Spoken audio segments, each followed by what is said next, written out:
make no mistake, Australia produces enough food to support itself. In fact, we produce enough food to support 75 million people a year.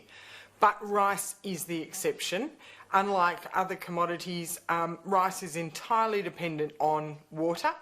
And Australia, we have the best rice growers in the world. We can produce more rice with less water than anyone in the world.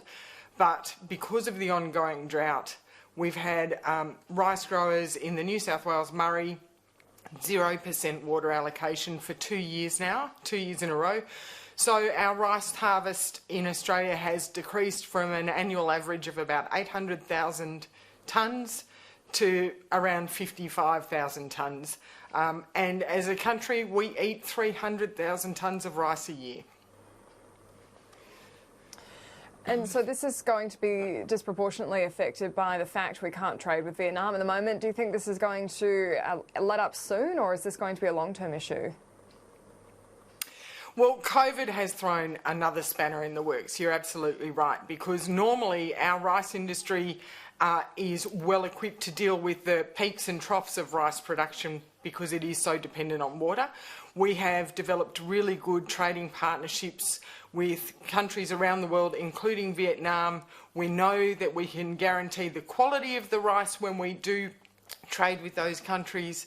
But because of COVID, a lot of countries are protecting their own interests, which is their right, and it is sensible to do.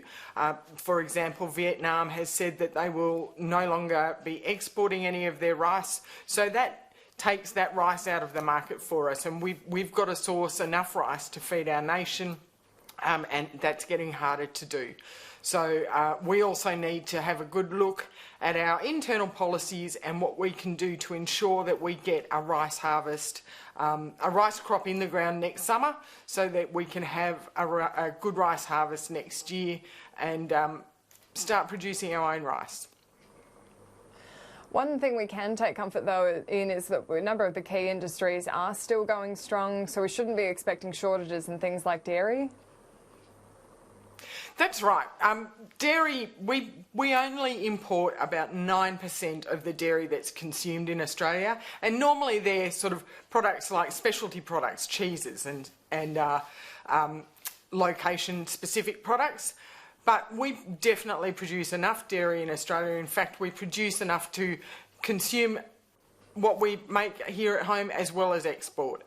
Most of our agricultural commodities we produce well enough to feed ourselves as well as export to around the world. So we have good, strong export markets, and we will continue those export markets, and the government is supporting keeping those markets open by having our supporting freight to get things out of the country, while COVID has reduced the number of passenger planes going out, for example. Our government has put in place measures to support and get those products that are produced here in Australia and exported overseas, like our seafood from Western Australia and our salmon from Tasmania, and we've put in place measures to make sure that we continue to have those trade markets and trade routes open. Perin Davey, National Senator, thank you for your time.